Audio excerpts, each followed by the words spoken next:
What you see behind me is the world's strictest and largest prison. This mega prison has a capacity of 40,000. Prisoners here are the most unsafe people you can even imagine. How many people's lives have you ended? Is it 5 or 10? How many? More than 50. MS-13 and many other gangs. These are animals. These aren't people. They're psychopaths, sociopaths, the kind of people we have here. We are about to see the worst of the worst. Welcome to Cecot, the world's largest prison by capacity in El Salvador, which was constructed to imprison the highest profile criminals. Those who enter this prison are destined never to leave alive. There's no way out. How are you gonna come out of this? The reason why this small country of 6 million needs the largest prison is the gangs. Once dominating the country, these gangs faced a dramatic crackdown starting in March 2022. Under President Nayib Bukele's administration, over 70,000 individuals, about 2% of the country's adult population, were arrested within just 16 months. Buses transported thousands of chained gang members to Cecot in a tightly coordinated nighttime operation. Sitting one behind the other, heads lowered, they looked like a single mass. Surrounded by armed guards, none of them dared to resist commands. Their life has changed in a day. In this documentary, we will interview one of them, one of the most ruthless gang leaders, known by the nickname Cecot. 10 minutes. You only have 10 minutes. Built in 2022, this massive prison is made up of 8 separate modules spread over 410 acres of land. Each pair of modules is enclosed by 2 separate 3-meter-high walls with razor wire. The entire facility is surrounded by a towering 9-meter-high wall with a 3-meter-high electric fence carrying 15,000 volts. 19 watchtowers are ensuring nothing escapes notice. The entire design doesn't just prevent escape, it erases the very idea of it. Hello. Hello, we have permission from the presidency. The soldiers stopped us. We're hoping this will be the last checkpoint. The jammers blocked all signals within a 2-kilometer radius of Cecot, completely cutting off all communication. Over 600 soldiers work only to secure the perimeter. We are going to leave all of our belongings here before entering the prison. We will only carry our cameras and microphones, that's it. Pass slowly. Look at the camera. The body scan. I forgot my wedding ring on. Well, that needs to be put away over there. This high-capacity X-ray scanner even shows bones and internal organs. It's mainly used to scan newcomers, ensuring no one tries to sneak in anything forbidden on their body before entering. The inmates used to swallow some objects, or they would try to bring them in vaginally or anally. Micro SD memory cards, microchips, and not only that, even phone chargers. Another thorough body search has been conducted. Take off your shoes. They even inspected inside our socks. It took us around 1 hour just to pass through security, even though we were invited as media after months of applying. Guards are wearing masks because they're doing a risky job here. So if they get identified, it might be riskier for them to go to town centers because these gangs have a lot of connections. So they have to keep their identity secret. Why don't you wear a mask? I have to talk to them face to face, looking them in the eye. They already know who I am. We're in the registration room. This area is for inmates only. When a criminal is captured on the street, they don't carry ID or give their real name. That's why their fingerprints and photographs are taken here to enroll in the system. Once they become a permanent part of Cecot, the inmates lose all contact with loved ones for the rest of their lives, as family visits are strictly forbidden. It's also important to note that a small number of innocent people were mistakenly imprisoned during the big crackdown. Because of the no-contact policy, their families have no idea where they are or if they are still alive. For some, this documentary could be their first chance to see a missing loved one. Before entering the modules where the inmates are, we visit the armory of the prison. This section is a must in case of possible riots, and these convicts are the most unsafe people on earth. The type of firearm we use is a T65 rifle, similar to the M16 rifle. We also have this other firearm, which is a 12-gauge shotgun. A Sig Sauer rifle allows us to maneuver in spaces that are too tight to move. Whenever criminals are arrested and dragged to the bus, various cuffs and chains are used to restrict their movements and minimize the risk of harm to officers. Has there ever been a riot? So far, there have been no escape attempts. We have the worst of the worst within criminal organizations here. The riot gear consists of a head protection, a face shield, neck protection, an anti-trauma vest, leg protectors, shin guards, and of course, a shield. Generally, in the prisons, we see inmates invent any kind of handmade weapon, like awls or knives. They are fully protected. You can see how he protects his feet. Since this prison is so large, we have to hop on this bus. We are entering the module area. To keep the country safe, 1,000 staff members work inside Cecot. It is impossible, but let's just imagine that an inmate get out of the fortress. These pebbles that you see are put here intentionally because when they walk on these pebbles, it works like an alarm system. It makes a noise, they cannot sneak away. Have they tried to escape? No. Could they try? Difficult, because they would have to go through a series of security rings.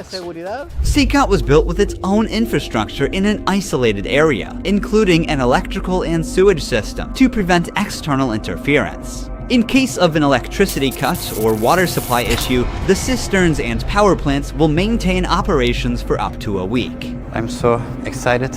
We're gonna be face to face with the most dangerous criminals in the world. It is pretty tense. We are entering one of the modules now. You are seeing the third and fourth modules next to each other. An offender who enters one of these buildings never exits through these doors.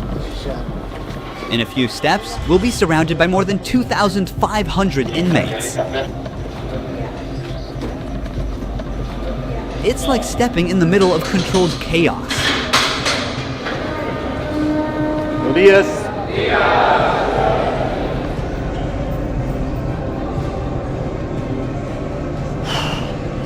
is so intense. Their eyes are all on me, following my every step. Getting an eye contact with them. There are so many of them. I'm speechless. I can't help but feel unease. All of them wear white shirts, shorts, and slippers. They don't have any other belongings. Most are barely out of their early 20s and convicted of serious offenses. Even the most infamous criminals in history have an average of 20 to 30 proven victims. But here, some of the inmates are responsible for hundreds of innocent people's lives. Can I ask the inmates something? No. If you have any questions, I can answer them for you. If they try to communicate with me now, what are you gonna do? I'm not going to allow them. They know from them that subsequently there may be a penalty for not abiding by an instruction. I'm curious to know which of these group leaders I'll be interviewing. It is forbidden for us to pass this yellow line because these are one of the most dangerous human beings on earth. Without the bars between us, everyone knows exactly what could happen. There are 32 cells in every one of the 8 modules making up the mega prison. Each cell holds around 80 inmates, but the number can go as high as 150. Despite not being at full capacity, the inmates only have 0.5 square meters of personal space each. Prisoners do not have any ventilation rights or courtyards to walk outside their cell. Each inmate here have been given one of the longest sentences you can even imagine in your life. The only thing that doesn't change that all these inmates will never get outside. They will never see sunlight. The only people are authorized to get inside and outside are the personnel and sometimes media like us. They will never ever leave this building. If you see their look, you can see the emptiness in their soul. They don't have any hope towards future. They look very robotic. Their life is so monotone. This open corner is their toilet area. They have like 2 toilets for 80 inmates. It's literally humiliating these inmates. Like their whole confidence is disciplined here. The same place where they use the toilet is also where they take showers. To clean themselves, they use plastic dippers in a single shared basin. There's no running water in the cells, so the prisoners have to rely on one blue barrel for drinking water. Where they sleep is these metal bunks. No pillow, no mattress. Each prisoner receives just the bare essentials: a white sheet, a uniform, socks, slippers, and a towel. That's it. The prisoners spend their entire days on their 4-level bunk beds. They have stacked tightly, like items stored in a warehouse. As part of hygiene and order, inmates are shaved every 2 weeks by personnel. Long hair or beards aren't just unhygienic, they can also hide sharp objects. Let's take a look. Take off your shirt and line up here. Now they are taking their shirts off. These inmates were once part of the MS-13 and Barrio 18 gangs, which controlled the neighborhoods of El Salvador. These two rival gangs spent years extorting money from locals and causing great suffering to Salvadorans. There is Barrio 18, MS-13 gangs all together in one cell. That's right, just like that. The entire module is the same. They all live like this. Outside, entering each other's neighborhood could mean being torn apart. Yet here, they are side by side until their last breath. How do they live without attacking one another? They have to learn how to live together. Here, they are in a prison. They are not on the street. Most of the inmates have tattoos covering their entire bodies, even including their faces, showing their loyalty structure. For MS-13, tattoos often include initial letters or the number 13. Members of the other gang use symbols like 18 or 666, which add up to 18 and symbolize the devil, or they use Roman numerals. Having gang tattoos on one's face is a clear sign that they are one of the most ruthless and high-ranking members of the organization. Crossing paths with such a person on the street is the same as staring death in the face. A spiderweb tattoo represents being caught in the web of justice and serving a long prison sentence. The devil horns tattoo is a dark symbol that represents these individuals' worship of the devil. Some even claim that they carried out their actions under the devil's command. A teardrop tattoo signifies that the person has ended someone's life. The number of teardrops indicates how many lives they've taken. If there are 3 teardrops, it suggests that the tattoo's owner has taken so many lives that they've lost count. With the phrase "laugh now, cry later," these masks or clown tattoos send a clear message. Stay strong in the face of hardship now and deal with the consequences later. Are all these people truly bad? They're on another level, high-profile criminals who will never change their mentality.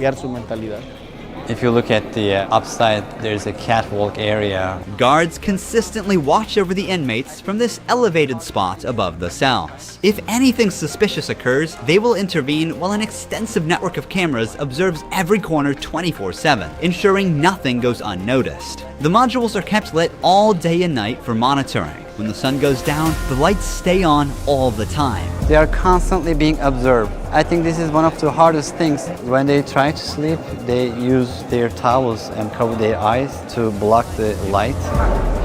Preacher here is teaching some of the important lessons from the Bible to the inmates. They're doing physical exercise over here. There's a trainer there. This is the only time these inmates get out of their cells. These activities take place for a total of 1 hour per week, under the watch of armed guards. For the rest of the time, they are locked inside. They used to control the streets. Now, they can't even take a step with their free will. It's a rotating schedule. There's not enough space, so they can't all go out on the same day. Has there ever been a chaotic incident when these inmates were outside of their cells? So far, nothing. Whenever we focus the camera on a cell, we often catch a prisoner silently mouthing words. Even behind bars, gang members attempt to send orders to the outside. This prisoner was doing just that, but we censored him to block the message. Despite the crackdown, these groups still hold significant power outside. Rumors suggest they have plans for taking revenge by targeting innocent people. But in response, the authorities threaten to impose even harsher measures on imprisoned members. If they do that, there won't even be one meal in prison. I swear to God, they won't eat a grain of rice. Let's see how long their homeboys last inside. Here they get 3 meal times: breakfast, lunch, and dinner. Breakfast is usually beans and rice. For lunch, they get white rice and pasta. And dinner's pretty much the same. The only thing that changes is the drink. There's no nutritious food like chicken or meat. This is the lunch. It's rice, pasta, and 2 tortillas. Does the menu vary from day to day? No, Is it the same every day? it's always the same. It's for freshmen. Okay.